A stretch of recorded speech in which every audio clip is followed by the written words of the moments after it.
create an organization, global, to create bridges for young people that I didn't have to work on. Believing in humanity, but with action, and saying we must hold ourselves accountable and we must do better. We must do better. Comment regarde-t-on le monde aujourd'hui et qu'est-ce qu'on veut qu'il devienne? Comment est-ce qu'on l'imagine?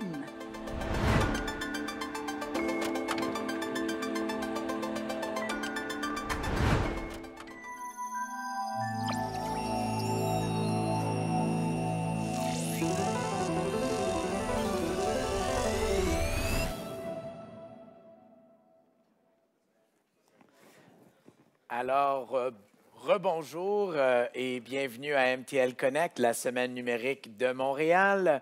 Nous sommes ici au Centre NAD UQAC. J'espère que vous allez bien. Mon nom est Armand Afkami. Je suis à la barre de l'animation pour les 3 jours de l'événement. Est-ce qu'il y en a ici dans la salle qui sont présents depuis ce matin et qui ont vu les 2 premières conférences? Faites du bruit? On applaudit. OK, parfait. Est-ce qu'il y a... Ouais, est-ce qu'il y en a qui viennent juste d'arriver, peut-être? Oui, OK. Vous êtes ici pour le panel? Oui, oh, yes, OK, j'aime ça. Et est-ce qu'il y a des gens qui sont de l'extérieur de la ville de Montréal, peut-être? Ah, oui. Et là, je ne parle pas de Laval, là. Je parle de peut-être quelque chose d'exotique. Est-ce que vous êtes de l'étranger? Oui, OK, là, les mains sont moins levées. OK, c'est vraiment des Lavallois. OK, cool, parfait. J'espère que vous êtes venus en transport en commun. Parfait. Bien, écoutez, bienvenue et bienvenue dans l'amphithéâtre. On a une journée riche en programmation. On parle d'intelligence artificielle, de culture et créativité. On souligne également la 4e édition des Rendez-vous France-Québec en découvrabilité de contenu québécois francophone. Alors, on aura une belle journée et même le ministre Lacombe va être avec nous plus tard aujourd'hui. Pour rentrer dans le feu de l'action et vous présenter le prochain panel, j'aimerais justement accueillir mes panélistes. Dans le fond, aujourd'hui, ce panel qui est présenté par la CDPQ va parler de catalyser l'entreprise par l'intelligence artificielle, guide pratique pour une intégration réussie. Alors, je vais accueillir les panélistes et la modératrice également, qui va ensuite introduire les panélistes. Alors, sans plus tarder, j'aimerais accueillir Marc Boyer de Google, Simon Lausier de la CDPQ, Anne Nguyen du Conseil de l'innovation du Québec, David Marcotte de KPMG et notre modératrice, Sarah Midjou. On les accueille. Merci.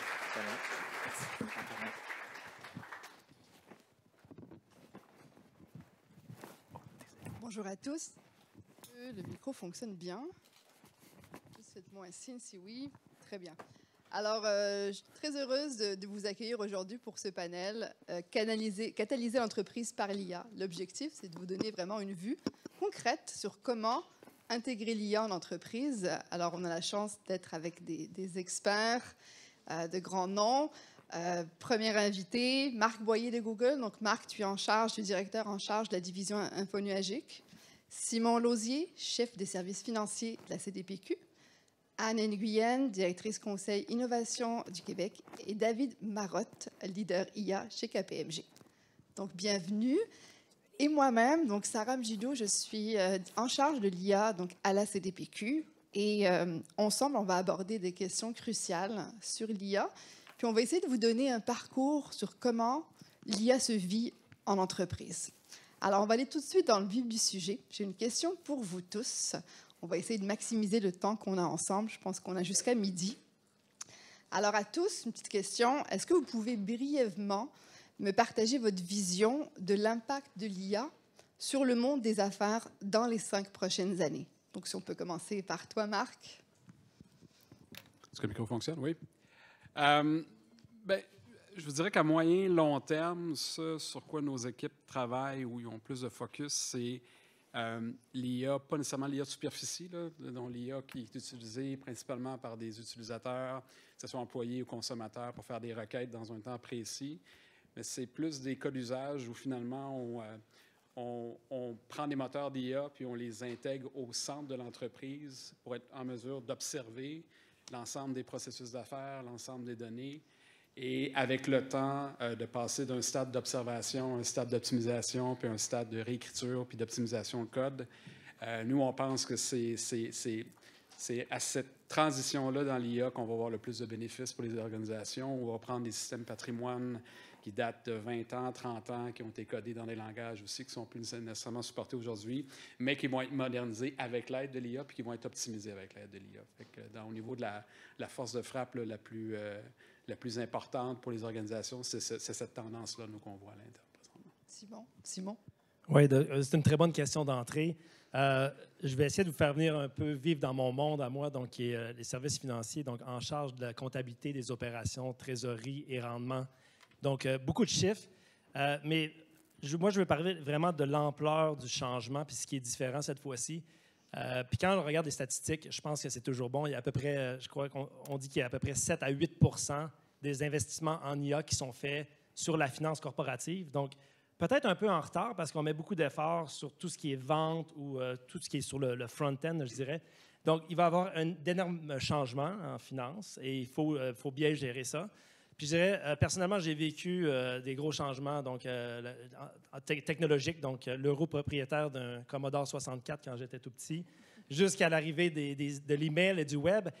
Mais ce qui est différent cette fois-ci, c'est que il fallait être un expert pour utiliser ces technologies-là. Puis dans l'entreprise, ce qu'on voit aujourd'hui, c'est qu'on vient de donner un stéroïde à tous nos employés. Donc, ça fait en sorte qu'on doit revoir nos façons de faire.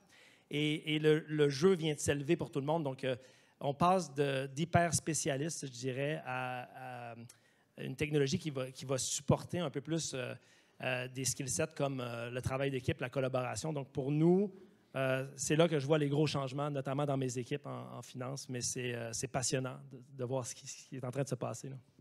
Merci, Simon. Merci pour la question. En fait, moi, je vais prendre une tangente différente, comme d'habitude. Tu sais, on est dans un building présentement qui représente pour moi le futur. À chaque fois que je me suis retrouvée dans ce building-ci, les espaces sont conçus de façon vraiment différente et ça me rappelle puis comment les choses vont changer dans les prochains temps. Oui, 60% des employés vont avoir un impact à cause de l'intelligence artificielle. Il y a 27% des gens qui utilisent l'intelligence artificielle sans même le savoir. Mais je pense que où il y aura le plus d'impact, c'est la communion entre plusieurs générations puis plusieurs façons de penser. T'sais, on a tous rencontré des gens que le travail, c'est le travail. T'sais, ils ont passé par tous les chemins, le martyre, puis ils ont fait toutes les tâches. Oui, j'ai rentré de la donnée dans un fichier Excel, j'ai détesté ça, mais je l'ai fait parce que c'est l'amour de mon travail. Puis ils ne se posent plus la question s'ils doivent le faire ou pas. On a une autre génération qui a une autre approche de travail en disant, moi, je ne veux plus faire les choses que je n'ai pas envie de faire. J'ai envie d'utiliser mes yeux, mon toucher, ma bouche, mes oreilles pour créer des nouvelles choses. Et non, je ne veux pas passer par l'extrême martyre de rentrer dans des fichiers Excel, calculer des choses que je ne veux pas calculer, brainstormer devant une page blanche. Donc, là, tu as ce clash-là. Puis je pense que l'intelligence artificielle va nous aider à communier ces deux solitudes-là, parce que oui, il y a des gens qui vont devoir laisser des tâches, qu'ils se sont attachés par le devoir de travailler, et il y a une autre génération qui nous apprend présentement en disant « Hey, il y a des outils qui existent, vous n'avez pas besoin de vous martyriser de cette façon-là ». Donc, je pense que l'impact, oui, va être sur le travail, mais sur la réelle façon qu'on va commencer à créer puis transformer nos milieux de travail grâce à l'intelligence artificielle. Merci. Oui, de mon côté, je pense qu'il y a des impacts hyper positifs, mais des impacts aussi négatifs. Je pense que ce que tu disais sur la transformation du travail, d'autres, on s'est posé la question sur comment ça va transformer notre business. Je sais que plusieurs organisations, ils se disent, OK, comment ça va transformer mon modèle d'affaires? Mais on voit qu'avec l'IA, puis dernièrement l'IA générative, qu'il va y avoir une démocratisation du savoir. OK, puis dans le domaine de la consultation, il va y avoir des gens qui vont pouvoir être seuls dans leur organisation, mais avoir une quantité de savoir qui va être extrêmement important versus les technologies disponibles aujourd'hui. L'autre chose qui nous préoccupe beaucoup, c'est le fait que la désinformation va être accentuée. T'sais. On voit déjà aujourd'hui si vos enfants utilisent TikTok. Moi, ma fille de 14 ans pense que TikTok, c'est la vérité absolue. Ça fait que on voit aujourd'hui avec ces technologies-là, les influenceurs qui utilisent ces technologies-là, qu'il va y avoir encore plus de vigilance à avoir, d'où l'importance d'avoir une gouvernance puis la gestion du savoir. C'est que moi, j'aime beaucoup utiliser l'expression de Star Wars que ça va être une technologie qui va être hyper puissante pour la force du bien, mais ça va être une technologie qui va être hyper puissante pour la force du mal. Puis il va falloir, comme société, qu'on trouve un équilibre là-dedans.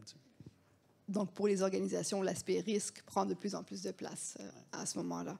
Marc, j'ai une question pour toi. Les innovations récentes en IA, selon toi, lesquelles ont le plus gros potentiel de transformation dans l'entreprise? Je pourrais peut-être commencer par le côté B2C puis terminer avec le côté entreprise. Dans le côté B2C, je vais aller assez rapidement sur ce sujet-là parce que moi, je m'occupe plus de la grande entreprise avec mon équipe. Mais dans le côté B2C, ce qu'on voit, c'est une fédération des modèles où la capacité d'intelligence artificielle n'est pas que accessible à partir de gros data centers, de cloud service providers, Amazon, Microsoft, Google, etc. Mais on va commencer à fédérer les modèles où on va avoir une puissance de traitement local, puis on le voit déjà avec les nouveaux téléphones Pixel, les téléphones, je veux dire, les nouveaux iPhones avec des chips de réseaux neuronaux, où on va accomplir certaines tâches sans être obligé d'interroger le cloud. Puis ça amène des nouveaux cas d'usage au niveau B2C, par exemple, l'édition de photos, l'ajout être capable de prendre une photo, ajouter des personnages ou ajouter des personnes, je veux dire. Fait que ces cas d'usage-là, on les retrouve dans le B2C. On voit l'équivalent au niveau B2E, puis on voit qu'il y a une grosse tendance aussi à fédérer les modèles. L'industrie où on a plus de momentum, ces temps-ci, c'est le retail.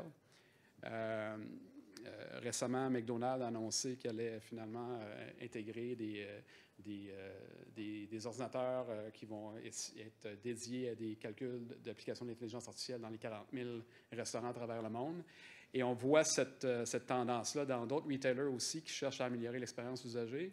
Donc, si on cherche à améliorer l'expérience usagée, il y a un concept de latence où on doit être capable finalement d'offrir des services d'intelligence artificielle ou, bon, le cas d'usage, mettons que j'exclus McDonald's pendant 2 secondes, je pense à un retailer dans le secteur alimentaire où je vais être capable d'avoir des promotions en temps réel dédiées à l'usager. Mais là, on parle d'un autre niveau. Là. On parle de vraiment être capable de reconnaître l'individu, être capable aussi de comprendre les différents mouvements des différents usagers dans le magasin, comment ils se promènent, capable d'identifier les planogrammes, capable en temps réel de voir qu'est-ce qui se vend, capable de faire du fulfilling en temps réel. Fait que dans le marché du retail, on voit énormément de demandes dans le marché. On a des pilotes à travers le pays dans différents retailers. Et dans les marchés plus réglementés, on pense par exemple secteur de l'énergie, secteur oil and gas, où on se retrouve finalement avec des équivalents de cloud, mais dans les régions éloignées, où l'objectif, ça va être encore une fois, comme j'expliquais tantôt, d'observer les installations au début, donc être capable de comprendre ce qui se passe en temps réel. Les cas d'usage qu'on voit beaucoup, c'est des cas de santé et sécurité. Est-ce que mon employé porte l'équipement requis pour opérer tel type de machinerie? Est-ce qu'il se déplace de manière sécuritaire selon la convention? Et bouger vers de l'opération éventuellement jusqu'à aller à opérer la machinerie. Pour opérer la machinerie, ça prend finalement, dans des cas d'usage qui ne sont pas dans 20 ans, c'est des cas d'usage qui sont quand même plus, je dirais peut-être dans les 5 prochaines années. Là, il faut être capable d'avoir des puissances de traitement sans latence pour être capable d'opérer ça avec des modèles locaux. Donc, cette tendance-là, elle est partie, puis je pense pas qu'on va... Je pense que le modèle d'avoir une fédération d'engins de calcul versus juste des gros clouds, c'est une tendance, d'après moi, qui va juste s'accélérer et non l'inverse. Tout à fait. Et pour toi, Simon, petite question, pour une entreprise qui débute, c'est son parcours dans l'IA, qui n'a encore presque rien fait, quelles seraient, selon toi, les premières étapes concrètes et stratégiques pour commencer à intégrer l'IA dans ses opérations? Puis ensuite, j'ai une sous-question. Ensuite, comment mesurer que ça fonctionne, son impact? Ça fait plusieurs questions en une. Mais je dirais pour la première question, il y a vraiment 2 axes. L'axe 1 de la culture, puis 2, d'être capable de briser sa chaîne de valeur, puis aller insérer de l'IA aux bons endroits, parce que souvent, on va essayer d'avoir une seule solution pour tout ce qu'on fait. Puis je dirais, sur le côté culture, il y a 2 extrêmes. Il y a la peur de manquer quelque chose, parce que chaque jour, mes grands patrons viennent me voir pour dire « Hey, est-ce qu'il paraît dans tel fonds de placement, tout est fait automatiquement, puis les algos prennent toutes les décisions, etc. » Je ne l'ai pas encore vu en action, mais les gens aiment ça, parler de ces choses-là. Mais il ne faut pas avoir cette peur, le fear of missing out. C'est important d'éteindre ça un peu. Puis de l'autre côté du spectre, il y a vraiment des employés qui trouvent qu'ils sont un peu plus à risque. Personnellement, puis ce que je vois dans mes équipes, les comptables, souvent, on dit, bon, écoutez, c'est un métier qui n'existera plus. Ce métier-là va exister, mais il va être fait, comme disait Anne tout à l'heure, de façon différente. Donc, essayer d'accompagner, de démystifier, de rassurer les gens. Et je dirais, l'autre chose, c'est de garder la balance entre ce qu'on essaie de faire avec ces technologies-là et d'amener la dextérité numérique, parce que si on essaie d'aller trop vite en technologie, souvent, il faut vraiment amener nos employés à mieux comprendre, à s'équiper pour comprendre ces technologies-là, parce que c'est un balancier, puis la ligne est très mince. Dans l'autre grand axe de briser la chaîne de valeur, dans mes groupes financiers, la vision est assez simple, on travaille avec énormément de données, donc on extrait beaucoup de données pour faire des rapports, de l'analytique de base. Et là, on se projette maintenant dans voir les choses venir, donc un peu plus du prospectif, faire des projections, etc. Donc, le type d'IA qu'on va insérer à chacun des paliers est différent. Donc, si je parle, par exemple, dans les opérations, en ce moment, il y a à peu près 25 000 transactions chaque mois. Il y a beaucoup de conciliation. Okay? Oui, c'est fait dans nos logiciels, c'est fait avec des RPA, mais maintenant, la portion IA va vraiment nous aider à aller faire du matching de transactions, puis un peu sortir du moule du manuel de l'Excel. Donc ça, c'est dans la couche vraiment opérationnelle. Dans la couche analytique, on faisait beaucoup de rapports statiques à l'époque. Maintenant, on est dans les rapports dynamiques avec des axes qui peuvent changer, s'adapter. Puis, on va utiliser beaucoup de chatbots pour questionner sur nos rendements, les meilleures stratégies, calculer des rendements composés, etc. Donc, ce langage naturel-là va venir aider nos utilisateurs. Puis, dans la portion plus prospective, on est vraiment dans des algorithmes, dans des simulateurs pour essayer de comprendre est-ce qu'il y a des tendances, est-ce qu'on peut mieux voir les choses venir. Puis, sur la sous-question de la mesure, je dirais, bien, dans la culture, par exemple, on a fait des entretiens avec plus de 250 participants, que ce soit des pairs, des employés. On a identifié les métiers de demain, de quoi tu as besoin pour t'équiper dans ton métier, donc en 5 grandes catégories de métiers. Je dirais que c'est ce qu'on est en train de mesurer. Donc, est-ce que la culture, est-ce que les gens sont équipés, est-ce qu'ils ont suivi des formations, etc. Et dans le côté de la chaîne de valeur, bien, je pense que c'est avec des cas concrets qu'on commence à mesurer les nombres d'heures sauvées, le nombre de transactions qu'on fait, la façon de s'améliorer, de voir venir les choses. Mais c'est des mesures quantitatives, qualitatives, mais il faut le vivre pour commencer à donner le goût et aller plus loin. Donc, c'est un bon point. Il faut le vivre. Donc, première étape, c'est commencer à expérimenter. Puis, j'aimerais t'entendre là-dessus, David, dans les entreprises que tu accompagnes. C'est quoi la première étape, justement, que tu recommandes que les gens fassent pour commencer à explorer? Oui, moi, je pense que l'éducation, c'est comme primordial. Avant l'IA, chez nous, c'était un groupe de rebelles très centralisés qui avaient ces connaissances-là. C'est que le travail de décentraliser puis démocratiser la connaissance amène aux gens de comprendre c'est quoi l'IA, ce que c'est pas, puis pas penser que c'est la chose qui va régler tous les problèmes du monde. On a tendance à penser qu'on va mettre de l'IA partout puis ça va nous accélérer, mais c'est une technologie comme une autre. Nous autres, ce qu'on a remarqué, c'est que les gens qui travaillent fort à éduquer les gens sur c'est quoi l'IA, qui développent du awareness, qui gèrent le changement pour éviter ce que Simon disait, les craintes des gens sur « je vais perdre ma job » ou quoi que ce soit. Bien, après ça, c'est que là, les cas d'utilisation viennent des gens qui font actuellement le travail parce qu'ils commencent à comprendre ce que l'IA peut faire. Puis ça crée une organisation qui est beaucoup plus mobilisée sur la technologie plutôt qu'à être réticent au changement quand on essaie d'intégrer un cas d'utilisation en IA. Donc, si je résume, communiquer, former, puis exposer le maximum nos employés à l'IA pour qu'ensuite, ça vienne d'eux, en fait, les idées sur qu'est-ce qu'on peut explorer. Oui, puis moi, je dirais que Pour certains types de cas d'usage, on a remarqué qu'on implantait des systèmes d'IA qui étaient extraordinaires, mais les gens le rejetaient. C'est que tout le cash qu'on a mis à développer ces cas-là, c'est super important. Puis je sais que toi, tu es une avocate importante de l'exploration. Si on est capable, à travers cette éducation-là, de créer une culture d'exploration, parce que moi, quand je me fais demander par un client, OK, je veux un budget fixe, puis je veux une date de début puis une date de fin en IA, c'est comme utopique de penser ça, parce qu'on arrive, puis les premières fois que tu implantes, tu as un niveau de précision X. Après ça, tu fais des itérations, tu as un niveau de précision Y. C'est hyper important. Donc, expérimentons.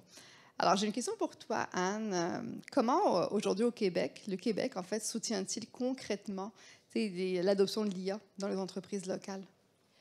C'est pas parce que j'aime pas ma question, mais si je peux me permettre de rebondir, puis promis, je vais répondre à ta question après. Il y a un item, en fait, que les deux vous avez énoncé, puis je vais peut-être le traduire de façon un peu différente, juste pour voir si ça peut capter l'imaginaire aussi. Les gens, parfois, cherchent à mettre l'IA où est-ce qu'il y a la valeur centrale de l'organisation, mais on néglige la périphérie. Les périphéries, c'est les ressources humaines, par exemple, la comptabilité, ensuite l'équipe de formation. Donc, parfois, nous, on propose en disant, mais comment est-ce que vous faites pour intégrer une nouvelle personne dans votre organisation? Mais de façon automatique, les gens vont dire, bien, on libère nos gens les plus expérimentés pour former ces nouvelles personnes-là. Et malheureusement, on a un taux de roulement vraiment plus grand. Donc, on est constamment en train de libérer ces gens-là, terrain, qui ont de l'expérience.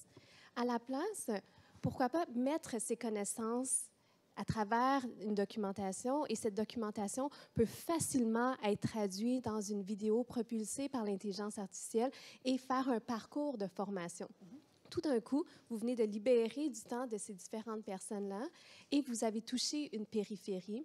Vous avez touché aussi une façon d'identifier un cas d'usage qui n'est pas au cœur de votre métier, mais en même temps qui est dans une direction soutenante. Donc, faire de l'intelligence artificielle dans les périphéries devient quand même important parce que ça vient tester aussi.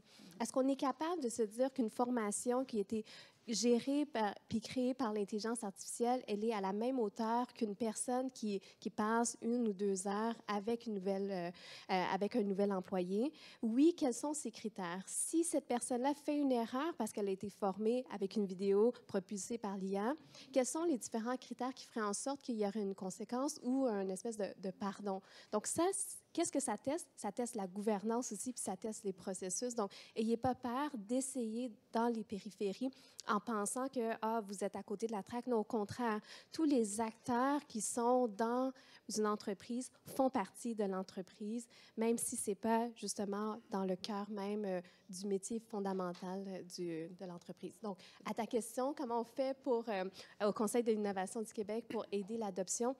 C'est aussi de sensibiliser sur la responsabilité, la transparence, mais la bonne compréhension.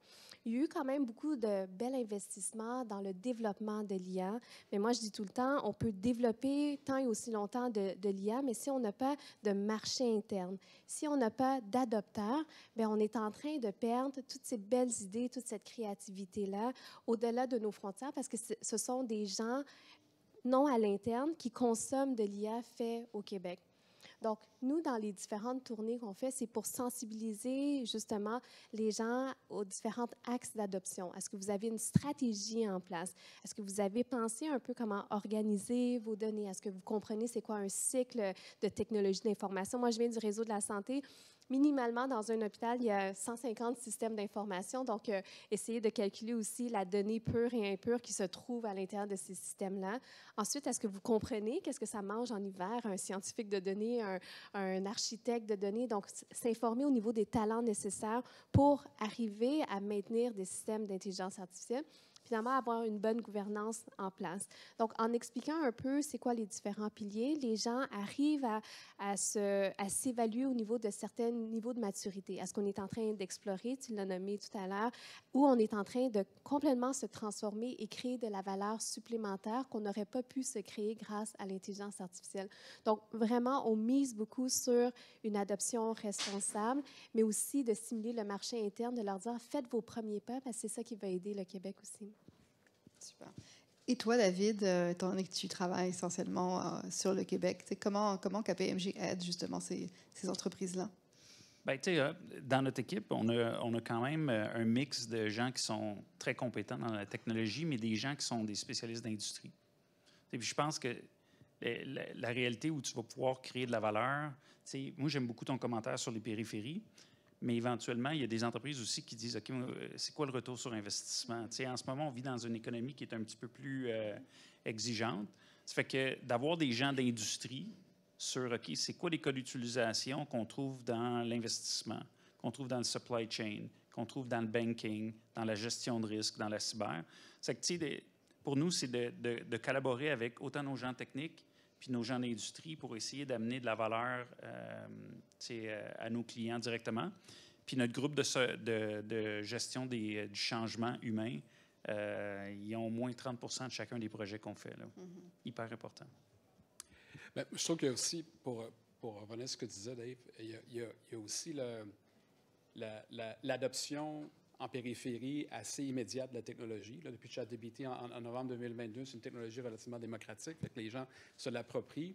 Mais dans les cas d'utilisation, on va aller chercher du vrai ROI. À un moment donné, on frappe un certain mur. Puis je vais prendre un exemple. Le cas, par exemple, en productivité d'employés, c'est les cas d'usage qu'on trouve avec la plus haute fréquence. Là. Les gens qui utilisent Copilot, Gemini, ChatGPT pour aller chercher l'information puis s'aider dans leur quotidien.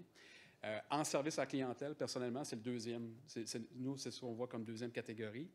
Puis, il y a comme un dilemme à savoir, est-ce que mon agent de service à la clientèle utilise l'IA pour s'aider à répondre aux clients ou je fais du customer facing directement avec de l'IA? Et le problème qu'on a, c'est que quand on utilise des modèles out of the box et on prend pas le temps de travailler le modèle, de l'épurer, de faire du RAG, peu importe les technologies, c'est qu'à un moment donné, on ne veut pas commencer à servir un client avec une plateforme qui a un taux de validité de 70 fait que ce qu'il faut, c'est prendre un peu de recul et dire, OK, bien là, on va se limiter aux cas d'usage ou aux cas d'utilisation qui n'auront pas d'impact sur la relation de clientèle, pas d'impact financier. Fait que je ne fais pas de transactionnel, je fais seulement de l'informationnel. Et au fur et à mesure que j'augmente la validité de mon modèle, bien là, je peux commencer à faire du self-service avec des transactions, peut-être des transactions de changement de mot de passe, des trucs qui... Mais à un moment donné, il faut quand même engager les bonnes personnes puis travailler avec les bons partenaires pour franchir ce mur-là qui va toujours arriver. Puis c'est ce que les dirigeants d'entreprise veulent voir éventuellement. C'est OK, ma productivité d'employés, là, les outils sont déployés, mais là, j'ai besoin de voir un vrai retour, une diminution de coûts. Et puis là, il faut faire un peu de travail pour arriver jusque-là. Ouais. Ça vient aussi avec le choix proportionnel de ce que tu veux faire et créer. Parce que ce que je me rends compte, c'est les gens où ils vivent des grands échecs, puis ils ne sentent pas un retour sur investissement. Là, les dirigeants deviennent un peu cyniques en disant, tu sais, on a... #geek, c'est vraiment bien, on a intégré l'IA, mais il n'y a pas de retour sur investissement. Mais c'est aussi le choix proportionnel de ce que tu veux accomplir. Puis il y a des systèmes d'IA de toutes les tailles. Je vais vous donner un exemple en ressources humaines. Il y a des compagnies qui veulent intégrer des nouvelles applications pour faire le triage des curriculum vitae. La première question, c'est bien, mais combien de postes est-ce que vous avez à pourvoir par année? S'il y en a 10, ça ne sert à rien. Vous allez vraiment tuer la machine pour rien. Vous allez avoir un mauvais retour sur investissement et c'est là que les cas d'usage sont super importants. Versus si vous êtes dans une plus grande entreprise, il y a peut-être 1000 ou entre 600 et 1000, peut-être que oui, un système d'intelligence artificielle pour faire le triage vaut la peine. Donc, la proportionnalité va venir aider au calcul de retour sur investissement. Oui, puis, tu sais, pour faire du pouce, ce que Marc disait, tu sais, le cas du service à la clientèle, pourquoi c'est un bon cas? C'est, tu sais, mettons, dans certains services à la clientèle, comme dans le domaine de l'assurance, ça peut coûter entre 75 puis 115 000 $ former une personne qui va être au téléphone dans une compagnie d'assurance. Le taux de roulement est en haut de 35 %. Ça fait que là, tu sais, dans ton journey, tu peux commencer sur l'IA qui est un assistant aux agents, mais éventuellement, quand il va gagner en maturité, tu vas gagner en confiance. Puis ce qui est surtout important, c'est que là, on est dans une période où la législation est en train de se confirmer. On a vu la nouvelle législation qui est arrivée en Europe. Je ne sais pas si vous avez vu les pénalités, là, mais si vous avez des incidents reliés à vos modèles IA, les pénalités sont assez salées. 7 % du chiffre d'affaires, c'est la pénalité maximum, mais c'est important, jusqu'à 35 millions d'euros. Mais là, tu as une législation qui est sur la table au Canada. C'est qu'avant de mettre des cas qui sont full-out client-facing, il faut t'assurer que ta gouvernance est prête pour pouvoir accueillir aussi ces nouveaux risques-là puis bien les gouverner. D'où le lien avec les liens périphériques. C'est commencer petit, finalement. Commencer en expérimentant avant d'élargir beaucoup plus large. Et ça me fait mener à une question sur... tu as parlé de dirigeant tantôt. Comment vous voyez le rôle du dirigeant face à l'omniprésence de l'IA, en tout cas que l'IA va avoir dans quelques années? Parce qu'on parle souvent, en tout cas, je rencontre des collègues qui me disent « Ah, ça change beaucoup de choses pour mes analystes. » On parle beaucoup des analystes ou des entry-level jobs, c'est les gens qui sortent de l'école. Mais l'impact de l'IA n'est pas seulement là. Donc, comment vous le voyez au niveau, vous êtes tous des leaders, au niveau des dirigeants? Je peux te poser la question à toi, Simon, tiens. Je pense que, étant donné que c'est tellement un sujet, c'est pas un produit. Plusieurs personnes voient l'IA comme un produit, mais comme on en parle ici, c'est un peu partout. Il y en a des petits, des gros projets, etc. Donc, il faut adapter tout ça. Puis je pense qu'en tant que leader, comparé à d'autres choses qu'on a faites dans le passé, il faut vraiment donner l'exemple, puis vraiment s'intéresser. Puis tu sais, moi, je dis souvent à mon équipe, si tu n'as pas utilisé l'IA sur une forme quelconque en fin de semaine, c'est pas obligé d'être dans ton travail, mais tu es déjà en retard. Donc, il faut il faut l'expérimenter, parce qu'en tant que leader, il faut descendre dans nos équipes et voir où est-ce que ça pourrait s'appliquer, puis donner les idées à nos employés. Je dirais dans la majorité des cas, on passe notre temps comme leader à penser au quoi, mais là, il faut vraiment s'intéresser au comment. Puis moi, je le vis personnellement parce que je parle de conciliation, etc., de flux bancaires avec des comptables. Mais souvent, on va regarder une liste de conciliation puis on va se dire comment est-ce que tu as réussi à faire ça. Mais souvent, c'est beaucoup de manuels. Donc, il faut être capable de dire je refuse. Il faut trouver une meilleure façon de travailler parce qu'on s'en va. Il y a une forte croissance, donc il faut se donner les outils.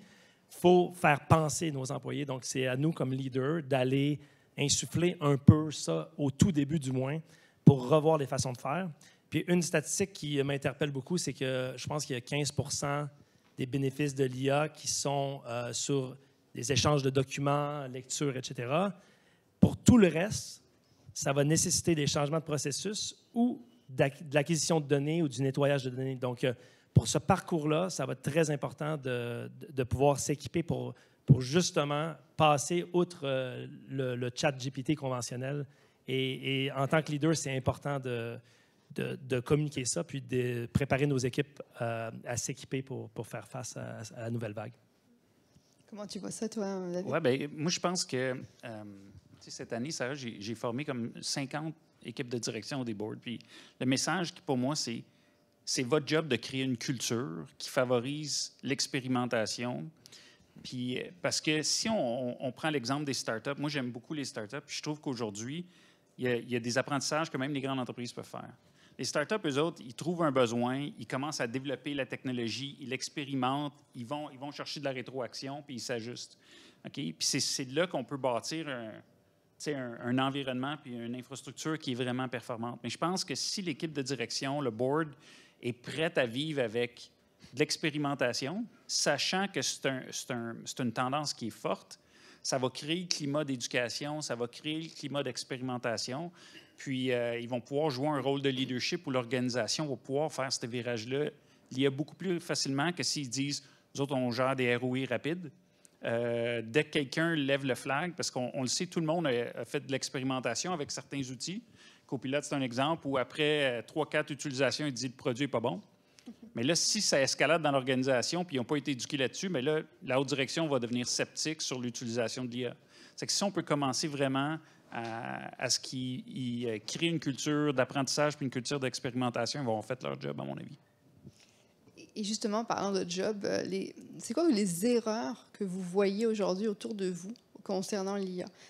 Comment les entreprises abordent et tentent d'intégrer l'IA? Est-ce que vous voyez certains patterns, des erreurs que beaucoup d'entreprises font?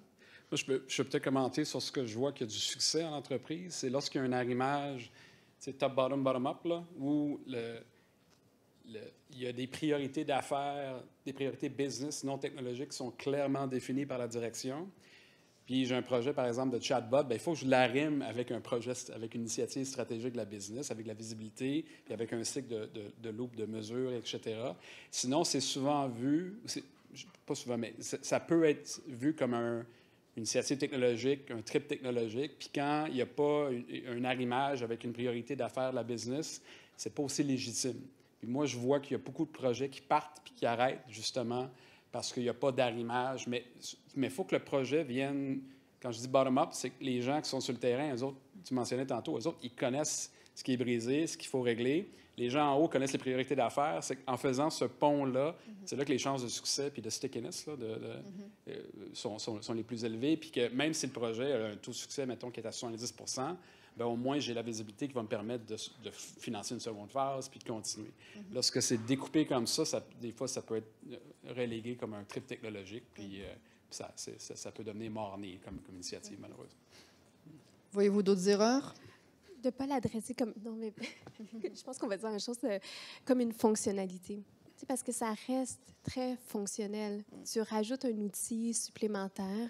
Puis, ce n'est pas un être complet qu'on rentre dans une organisation. C'est une fonctionnalité que tu donnes de plus pour soutenir les équipes XY. Donc, ça, c'est la grande erreur, c'est de dire ça va tout régler. L'autre que je vois, c'est Avez-vous déjà vu une chèvre qui a peur? Googlez ça tantôt, là, ça va vous faire rire. Puis, je vais pouvoir voir qui le fait. Une chèvre qui a peur, là, ses jambes tendent, puis là, il tombe. Donc, il fait pratiquement le mort de façon naturelle. Et je me rends compte que plusieurs dirigeants attendent que la vague de l'IA passe. Ils font « OK, ça ne va pas rentrer dans mon entreprise, je n'ai pas besoin d'expérimenter, c'est juste comme la nanotechnologie ou peu importe les clones, là, ça va passer, mais ça ne passera pas. » Cette fois-ci, c'est une révolution, comme la révolution industrielle, cette révolution intellectuelle est en cours.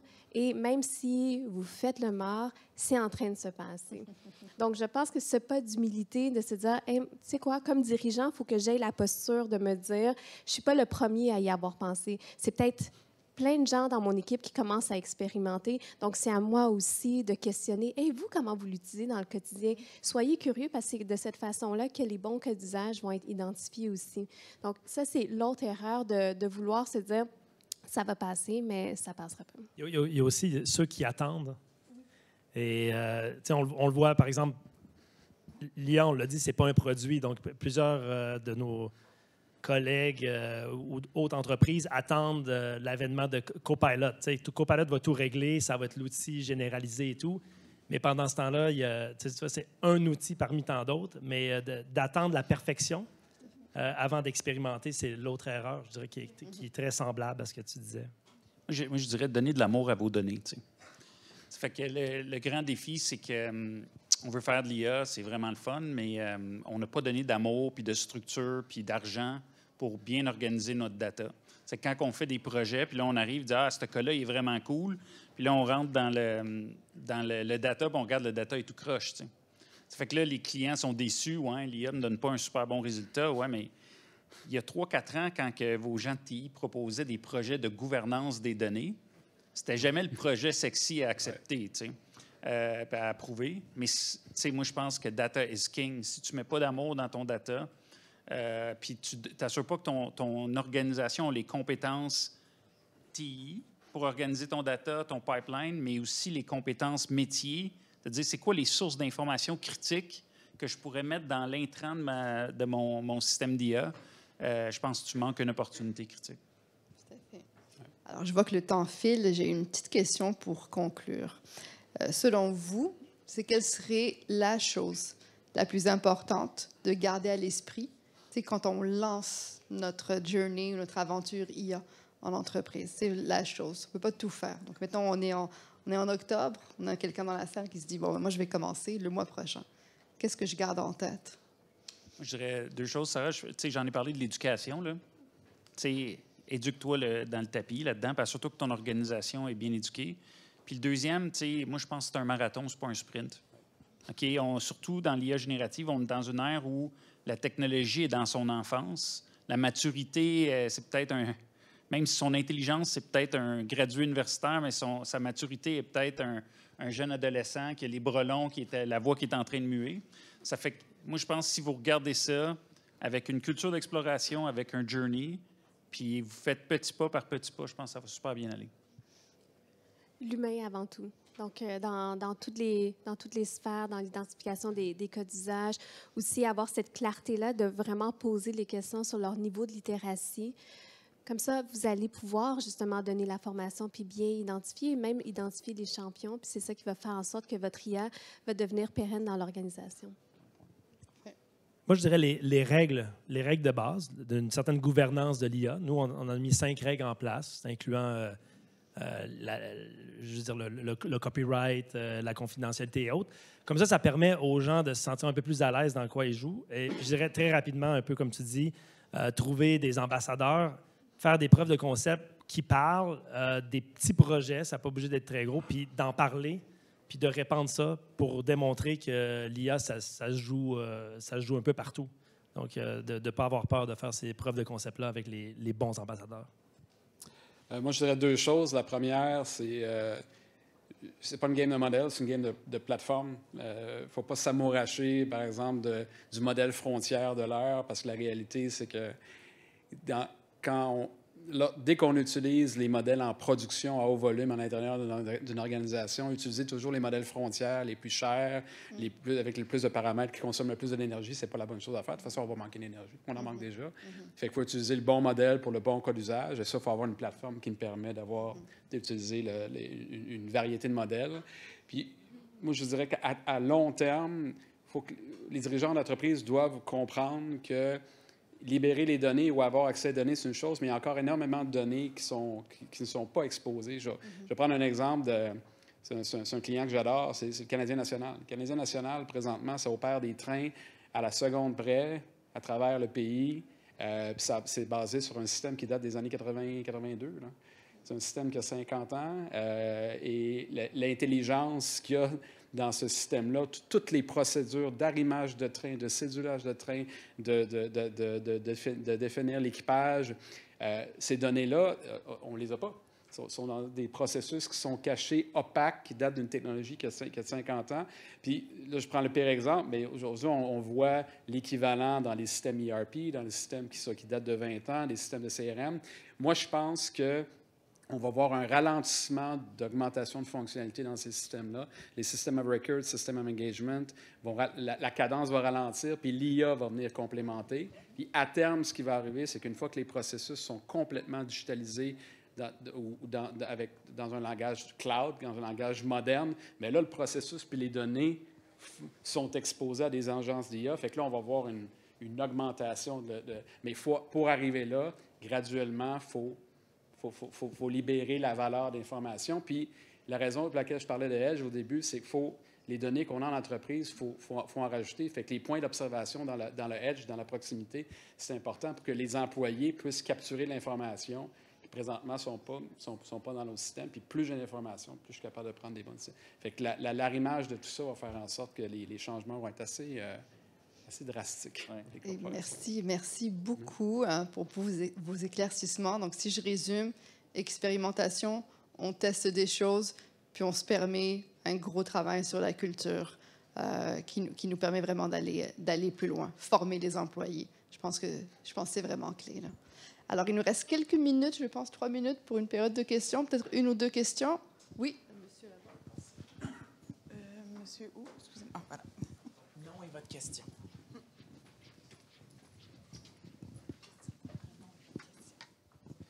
Bonjour, je m'appelle Jamal.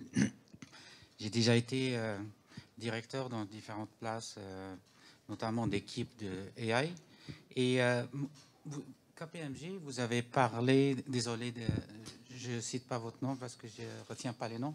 Vous avez parlé de la littératie, enfin tout le monde, des employés, communication aussi.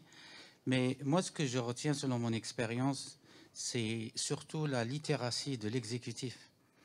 Parce que trop souvent, ça passe, ils sont trop loin et ils ne reçoivent pas forcément le message. Des fois, ils sont peut-être un peu trop optimistes et ils sont déçus à la fin.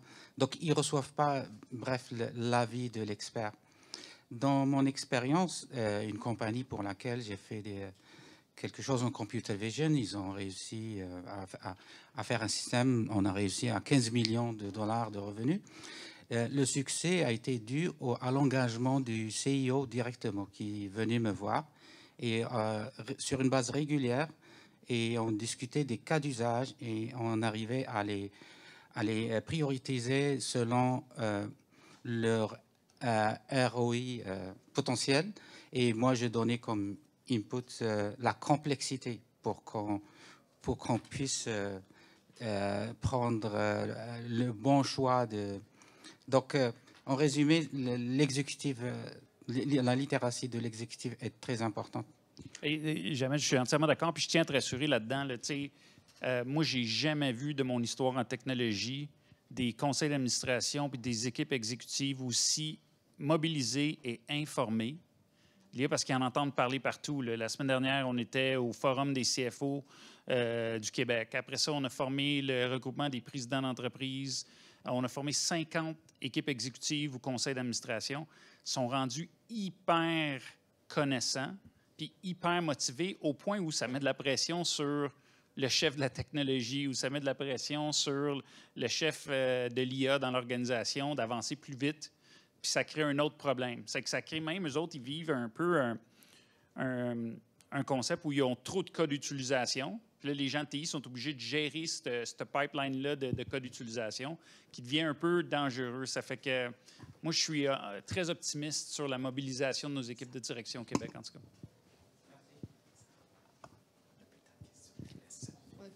Alors, on me dit qu'on n'a plus de questions. Donc, si vous voulez, on est encore là. Donc, merci à tous de nous avoir écoutés. Puis, au plaisir d'expérimenter. Ce serait le mot de la fin. Merci. Merci.